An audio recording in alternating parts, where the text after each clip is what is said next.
Assalamualaikum warahmatullahi wabarakatuh. Bismillahirrahmanirrahim. Alhamdulillahirabbil alamin. Wa bihi nasta'in ala umurid dunya waddin. Wassalatu wassalamu ala sayyidina Muhammadin wa ala alihi wa sahbihi ajmain. Amma ba'du. Anak-anak semuanya yang dirahmati Allah, alhamdulillah bersyukur kita kepada Allah. Hari ini kita memasuki syiar Ramadan di tahun 2021 atau 1442 Hijriah. Mudah-mudahan kalian semuanya senantiasa dirahmati oleh Allah Subhanahu wa taala dan semoga ibadah puasa kita semuanya diterima oleh Allah Subhanahu wa taala. Anak-anak, hari ini kajian kita yakni perjalanan Nabi dalam kelahirannya atau kelahiran Nabi Muhammad sallallahu alaihi wasallam. Oleh karena itu anak-anak semuanya bisa kalian persiapkan catatan materi ini agar bisa kalian ikuti dengan baik. Anak-anak semuanya yang dirahmati Allah, kelahiran Nabi Muhammad sallallahu alaihi wasallam. Seperti diketahui, Nabi Muhammad merupakan tokoh penting dalam sejarah agama Islam. Bahkan dapat dikatakan seluruh umat Muslim pasti sudah mengenal sosok seorang Nabi dengan segala kebaikan dan kerendahan hatinya.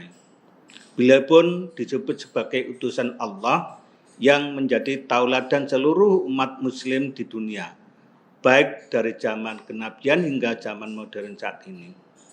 Nabi Muhammad SAW sendiri merupakan Nabi paling akhir yang diutus oleh Allah untuk menuntun umat di dunia, di mana Allah menjadikan Nabi Muhammad sebagai Nabi penutup dan tidak ada lagi Nabi setelahnya yang menjadi utusan Allah. Hal inilah yang menyebabkan Nabi Muhammad SAW mempunyai sebutan sebagai Khotaman Nabiyyin atau Nabi paling akhir. Sebagai utusan Allah paling akhir, Nabi Muhammad menyempurnakan ajaran Allah yang telah disampaikan oleh nabi-nabi sebelumnya. Kelahiran Nabi Muhammad SAW sebagai Nabi terakhir, perjalanan Nabi Muhammad tidak lepas dari upaya menyuruh seluruh umat manusia agar beribadah kepada Allah dan menunjukkan mereka jalan yang lurus dalam urusan dunia maupun akhirat.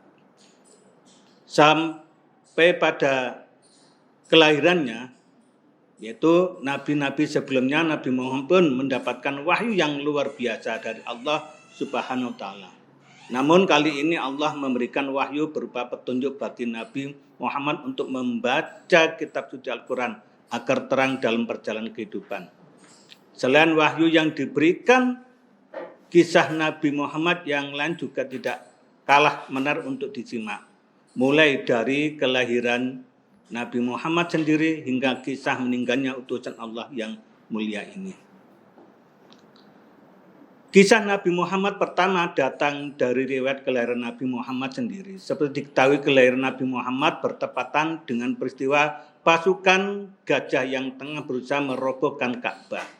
Pada saat itu Allah mengirimkan burung-burung ababil untuk menjatuhkan batu-batu pembawa wabah penyakit kepada pasukan gajah yang sedang berupaya menghancurkan tempat suci dan bersejarah umat Islam, yaitu Ka'bah. Di tahun gajah inilah Nabi Muhammad lahir di Mekah dan besar sebagai anak yatim karena ayah Nabi Muhammad, yaitu Abdullah, telah wafat sebelum Nabi Muhammad lahir. Nabi Muhammad dididik, dibesarkan oleh seorang ibu yang mulia yang bernama Aminah. Setelah beberapa waktu bersama sang ibu, kemudian Nabi Muhammad dibesarkan oleh kakeknya yang bernama Abdul Muthalib. Namun tak berselang lama, setelah 2 tahun bersama, sang kakek tercinta Nabi Muhammad harus rela ditinggalkan kakek yang turut membesarkannya. Pada usia 8 tahun setelah kepergian sang kakek, Nabi Muhammad kemudian diasuh oleh pamannya yaitu Abu Thalib. Meskipun hidup fakir atau kesulitan dalam mencukupi kebutuhan hidupnya, namun Abu Thalib adalah seorang dermawan yang rajin berbagi dan bersedekah kepada sesama. Meskipun dalam keadaan sulit, Nabi Muhammad dapat tumbuh dan berkembang dengan baik bersama pamannya. Setelah peristiwa kelahiran kisah Nabi Muhammad berikutnya yang patut menjadi teladan adalah peristiwa diturunkannya wahyu pertama dari Allah kepada Nabi Muhammad SAW. Sebelum dijadikan seorang Rasul, Allah pun telah memberikan anugerah keistimewaan kepada Nabi Muhammad. Salah satunya adalah wajahnya yang bersinar terang, mampu mengalahkan sinar rembulan. Ini dikatakan sebagai tanda kebesaran Allah yang menunjukkan Nabi terakhir dengan kemuliaan dan kedudukan yang tinggi. Selain karunia wajah yang bersinar, Rasulullah juga diberikan wahyu pertama yang sungguh luar biasa dari Allah SWT. Menjelang diturunkannya wahyu pertama, Rasulullah mendapatkan sebuah mimpi di mana malaikat Jibril datang menghampirinya. Nabi Muhammad pun menurut dan memikirkan mimpi yang dialaminya dengan menyendiri di Gua Hira. Kemudian di tempat itulah Nabi Muhammad diperlihatkan Allah bahwa mimpi yang dialaminya benar adanya. Pada saat itu malaikat Jibril datang kepada Rasulullah dan menurunkan wahyu yang pertama yang diberikan oleh Allah. Saat itulah Allah menurunkan ayatnya di surat Lalat, yaitu Bismillahirrahmanirrahim, Iqra bismi rabbikal ladzi khalaq, khalaqal insana min 'alam, dan seterusnya. Bacalah dengan menyebut nama Tuhanmu yang menciptakan. Dia telah menciptakan manusia dari segumpal darah. Bacalah, dan Tuhanmu lah yang Maha Pemurah, yang mengajar manusia dengan perantara kalam. Dia mengajarkan kepada manusia apa yang tidak diketahuinya. Setelah peristiwa tersebut, Nabi Muhammad pulang dengan perasaan takut. Namun disinilah waktu di mana kisah Rasulullah Nabi Muhammad dimulai, di mana Muhammad sebagai utusan terakhir yang akan membawa kedamaian bagi seluruh umat manusia. Kisah Nabi Muhammad berikutnya yang tidak kalah menarik untuk disimak adalah kisah perjalanan dakwah yang dilakukan secara diam-diam.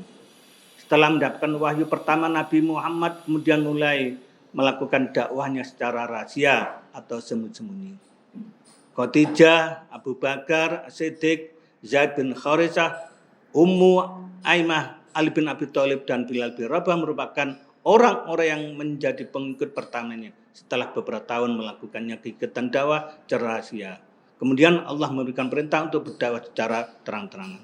Perintah ini seperti yang tercantum dalam surah Al-Hijr ayat 94. Yang artinya, maka sampaikanlah olehmu secara terang-terangan segala apa yang diperintahkan kepadamu dan berpalinglah dari orang-orang musyrik. Selanjutnya adalah peristiwa Isra Mi'raj yang juga termasuk perjalanan penting di kisah Nabi Muhammad yang bermakna dan punya pesan mendalam. Peristiwa perjalanan Nabi Muhammad ini bermula ketika istrinya Khadijah dan pamannya Abu Thalib wafat. Meninggalnya dua orang penting dalam hidup Nabi Muhammad ini terjadi pada tahun ke-11 kepemimpinan Nabi Muhammad. Tahun tersebut merupakan tahun yang menyedihkan bagi seorang Nabi Muhammad. Ia harus kehilangan istri tercinta yang selalu mendampingi serta pamannya yang telah mengasuh sejak kecil. Namun setelah peristiwa itu Allah mengutus malaikat Jibril untuk mendampingi Rasulullah melakukan perjalanan dari Masjidil Haram ke Masjidil Aqsa. Perjalanan ini disebut juga dengan Isra Mi'raj. Isra Mi'raj di sini diketahui sebagai perjalanan Nabi Muhammad dari Masjidil Aqsa menuju langit ketujuh yang disebut dengan Mi'raj. Pada peristiwa inilah Rasulullah mendapatkan perintah sholat 5 waktu yang wajib ditunaikan sholat oleh umat muslim. Demikianlah yang bisa kami sampaikan pada syiar Ramadan kali ini mudah-mudahan bisa membawa cerah untuk kita semuanya dan mudah-mudahan puasa kita diterima oleh Allah SWT. Demikian kami akhiri. Ihdinas siratal mustaqim. Wassalamualaikum warahmatullahi wabarakatuh.